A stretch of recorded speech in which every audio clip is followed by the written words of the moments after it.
ዛሬ የሁላችሁ በሽታን ያበቀልነው በኃጢአታችን ምክንያት ነው። አሁን በየዘመኑ የበሽታ አይነት ሲበዛ የሰው ርጉምነት ጨምሯል ማለት ነው። እርጉም ከሆነ ነው እሾህ እያበቀልን ምን ሄደው ቤታችን እሾህ ይበቅላል፣ ከልባችን እሾህ ይበቅላል፣ ከቤተሰብ እሾህ ይበቅላል።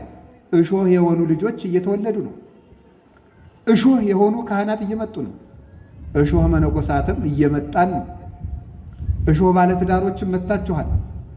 እሾህ የሆነ ክርስቲያን መጥቷል። እሾህ ጨርሶ ሊቀርቡት እሾህ የሆነ ቢቀርቡት የሚወጋ የሚያደማ ንግግሩ እሾህ፣ ሀብቱ እሾህ፣ ስልጣኑ እሾህ፣ ዕውቀቱ እሾህ፣ ሁለንተናው እሾህ የሆነ ቤት ሲሰራ እሾህ ሌላውን ነቅሎ ሲኖር እሾህ የሆነ ሰው አለ። አያችሁ፣ አንዳንዱ ዛፍ ሊዋጋ ይበቅላል። አንዳንዱ ዛፍ ደግሞ አብርቶ አፍርቶ ሊያበላ ይበቅላል። አዳምና ሔዋን በቀሉና እሾህ በቀሉ። ቅዱስ ያሬድ ደግሞ ሲናገር ድንግል ማርያምን እንተሰረጸት ለሕይወት አለ። ሔዋን በቅላ እሾህ አበቀለችብን። ስለዚህ ያ እርግማን ነበር። እሾህ አይደል ያልኳችሁ? እሱ እየወጋ ነበር እኮ ሲኦል ውስጥ የሚጥለን። እሱ እየወጋ ነበር መቃብር ውስጥ የሚጥለን። ጽድቅ ሰርጠን ጽድቃችን ወግቶ የመርገም ጨርቅ የሚያደርግብን ያሾህ ነበረ። ከዚያ የተነሳ ሕይወታችንም ተረገመ፣ ሞታችንም ተረገመ። ከሞት በኋላ ያለውም ሕይወታችን በሙሉ የተረገምን ሆነ። 5000 ዘመን ተጭኖን የነበር ነው የመቃብር ድንጋይ ስሙ መርገም ይባላል። አንዲት እንጨት ከአንድ ዛፍ ተቆርጣ ብዙ ከብቶች እንደሚነዱባት ከአንዲት ሔዋን የተቆረጠችው መርገም ፍጥረታትን ሁሉ እየነዳ እረኛ እንደጠፋባቸው በጎች እየነዳ እያፍገመገመ ወደ ሲኦል ያወርዳቸው ነበረ። ለዚህ ነበረ አቤቱ ህስሶ ለገብርከ ቅዱስ ዳዊት እባክህ ባሪያህ ጠፍቷልና ፈልገው። ጌታም የጠፉትን ልፈልግ መጥቻለሁ ያለው ስለዚህ ነበረ። ቅዱስ ጴጥሮስም ስብከትን በጀመረ ጊዜ እረኛ እንደሌለው በግ ትቅበዘበዙ ነበርና አሁንም ወደ ነፍሳችሁ እረኛ ተመለሱ አለ። ተፍገምግመን ተረግመን በዚህ ምክንያት ወደ ሞት እንወጣ ነበር። የተረገመ ከተረገመ ጋር ርስት ያገኛል። እርጉም የእርጉምን ርስት ይወርሳል። ቡሩክ የቡሩክን ርስት ይወርሳል። ተረግመናልና የተረገመውን የሰይጣንን ርስት ሲኦልን እንድንወርስ የግድ ተገደደብን። በዚህ እርግማን ሁሉ ተገኘ። ከማን በረከት ይብቀል። ስለዚህ በተረገመው ዓለም ውስጥ አንድ የተባረከች እውነተኛ ማንነት ያላት ቡርክት እመቤታችን ተገኘችልን። እግዚአብሔር እሷን ሲያገኝ ወደ ምድር መጣ። ስለዚህ እግዚአብሔር ተመልከቱ።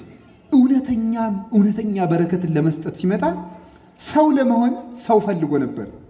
ድንግል ማርያም ማለት ተመልከቱ፣ ሰውን ሁሉ ወክላ በእግዚአብሔር ፊት የተገኘች የሰው ሁሉ ውክልና የወሰደች የሰው ዘር ናት።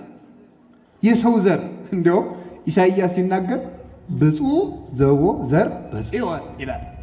በጽዮን ዘር ያለው ሰው ብፁዕ ነው ይላል። እስኪ በሉላችሁ በጽዮን ምን ያለው ሰው ባሉ እንጂ አይዟችሁ። በጽዮን ዘር ያለው ሰው ምን ያለ ነው? ብፁዕ ነው። ነቢዩ ኢሳይያስ ነው የተናገረው። በጽዮን ዘር ያለው ሰው ብፁዕ ነው። ከጽዮን ከድንግል ማርያም ዘር ክርስቶስ የተወለደለት ሰው እሱ ብፁዕ ነው። ከዚያ ከማይጠፋው ዘር ሕያዋን ሆነን እንወለድ ዘንድ ዳግሚት ሔዋን እመቤታችን መጣችልን።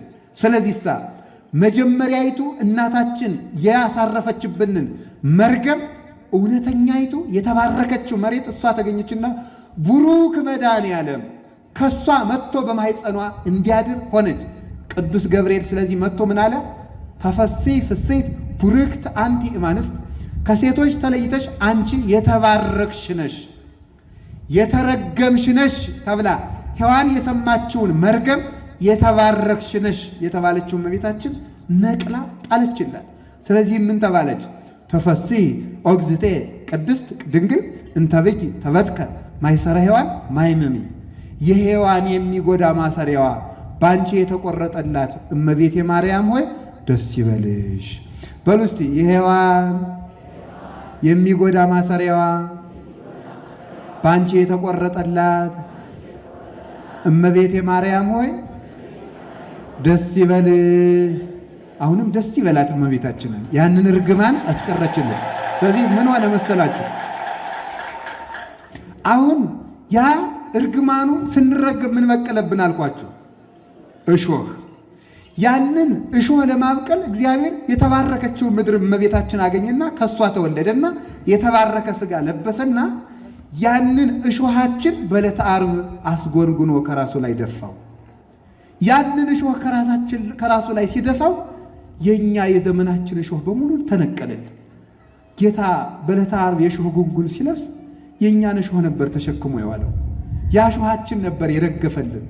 የሕይወታችን ራስ እሾህን ከራሱ ላይ ለብሶ የኛን እሾህ ከሕይወታችን ነቅሎ ጣለልን።